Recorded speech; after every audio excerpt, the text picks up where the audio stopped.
Okay, let's dive into this. That feeling, that internal debate we all have Mm. sometimes. You're awake at night, replaying conversations, asking yourself that one big question. Should I tell them? Should I actually say how I feel? It's such a common dilemma, isn't it? That vulnerability. Totally. That huge leap where you want connection, but you're also, well, terrified of rejection, maybe. Exactly. It's a crossroads, and the mental energy it takes up, Mm, thinking about all the what ifs, it can be pretty consuming. right. Running all those simulations in your head. And that's actually what we're getting into today. We're looking at the psychology behind expressing those romantic feelings. Yeah, we've been digging into an article called Should I Tell Him How I Feel? It's by Dr. Saul McLeod, who's got a deep background in psychology. It reviewed by Olivia Guy-Evans, who holds a master's in the psychology of education, both from Simply Psychology. So we're leaning on some really solid psychological insights here.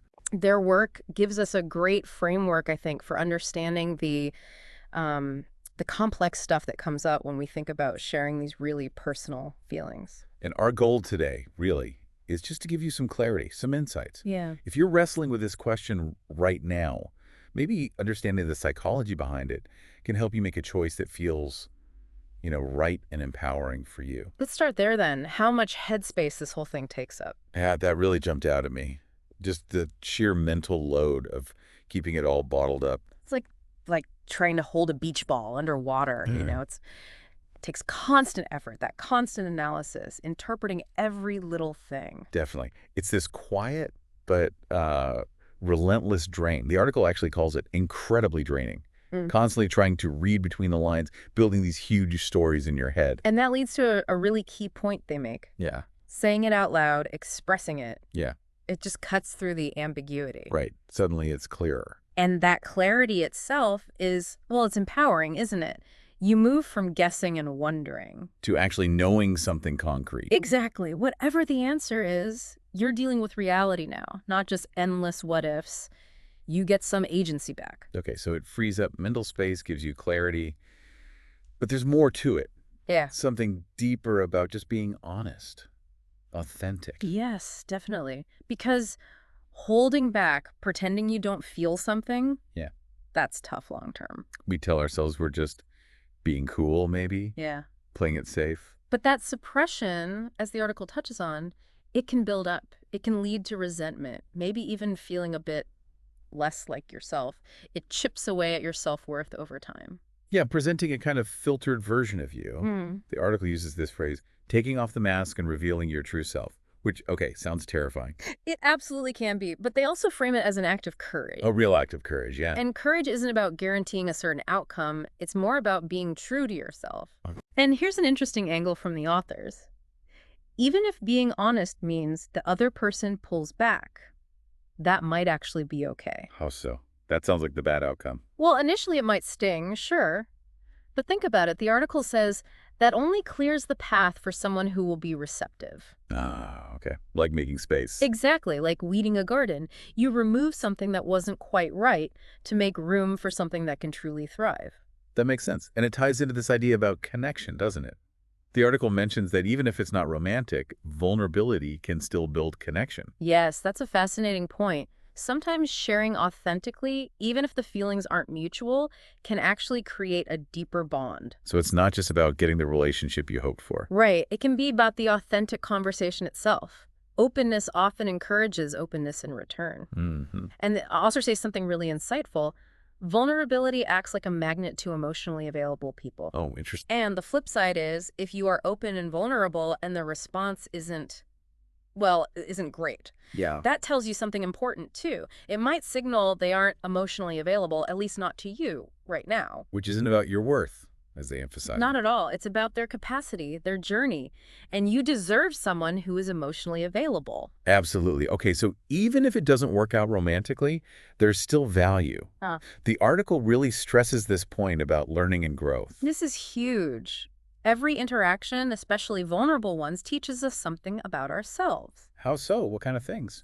Well, by expressing feelings, you might get clearer insights into your own emotional patterns, maybe your attachment styles, how you communicate. Like maybe you notice you always downplay what you need, or you're always the one reaching out first. Precisely. The article suggests you might discover, for example, a pattern of being drawn to people who are kind of unavailable. Or maybe prioritizing that initial spark, that chemistry, over things like genuine compatibility long term. Yeah, those kinds of realizations are incredibly valuable for future relationships. It's gold, really. And it's not just about patterns, but also how you react, right? Okay. How you handle the vulnerability itself or the Yeah. response. Yes. Examining your own reactions. Did you feel overwhelmed? Did you shut down? Did you get anxious if you didn't hear back right away? That reflection tells you a lot about your own needs and maybe attachment style. Okay, that makes sense. Lots of potential for self-discovery there. Now, what about the flip side? Not the potential disappointment, but regret, the what ifs. Ah, yes. The pain of the unspoken. The article talks about preventing that future regret. I think we can all relate to that feeling, wondering what might have been if we just said something. Definitely. That weight can stick with you. But communicating your feelings, whatever the outcome, it kind of closes that door. Provides closure. Yeah, closure on the wondering. You move forward knowing you were true to yourself. You stood up for your emotional needs, as the article puts it. There's self-respect in that. Regardless of their reaction. Okay, but let's tackle the elephant in the room. What if they don't feel the same way? That's the big fear, isn't it? It is. It's daunting. But the article offers some really helpful ways to think about it. Like what? Well, first and foremost, remembering their response is about them. It reflects their own path. It's not a reflection of your worth.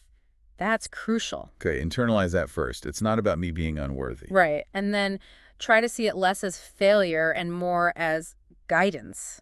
The article uses that word, guidance. Nonsense. How? It's guiding you away from something that isn't the right fit and towards connections that are potentially more compatible. Because compatibility is just about alignment, right? Yeah. Whether your needs and desires match up with theirs. Exactly. The article puts it simply.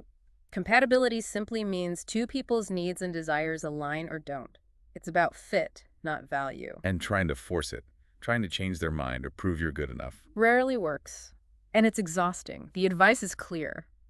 Don't pour your energy into that. Put it somewhere else. Yeah. Yes. Put that energy into yourself. Self-care, growth, things that nourish you. That makes sense. But you still have to deal with the disappointment, right? Absolutely. You have to let yourself feel it. The article validates that, suggests talking to friends, maybe a counselor. It's a loss, in a way. Yeah. But it also warns against getting stuck there too long. Why is that?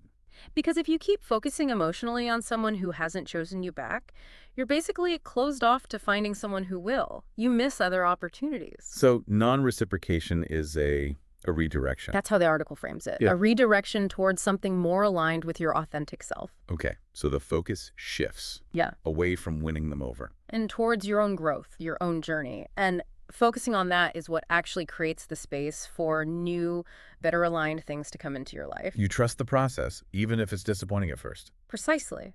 Trust that there's a path forward, and your job is to focus on walking your own path well. Okay, so let's try and wrap this up. Expressing feelings. It takes courage, for sure. Definitely vulnerable. But the potential upsides are huge. Clarity, feeling empowered, living more honestly, authentically. Even deepening connections, potentially, regardless of the romance aspect. Plus, all the learning and growth you get, even from disappointment. And avoiding that future regret, those what-ifs. And handling non-reciprocation in a healthy way, seeing it as guidance, not failure, focusing on your own worth and growth. It really reframes the whole experience. It does. And maybe a final thought to leave you with. Think about how these ideas apply beyond just romance. Oh. Yeah, I mean, where else in your life does authentic communication, does vulnerability really matter? How could understanding the psychology empower you in, say, friendships, family, even work? That's a great point. It's a broader skill set. It really is. So maybe take a moment after this, reflect on which of these points really hit home for you, and ask yourself why. That reflection, that's where the deep learning happens.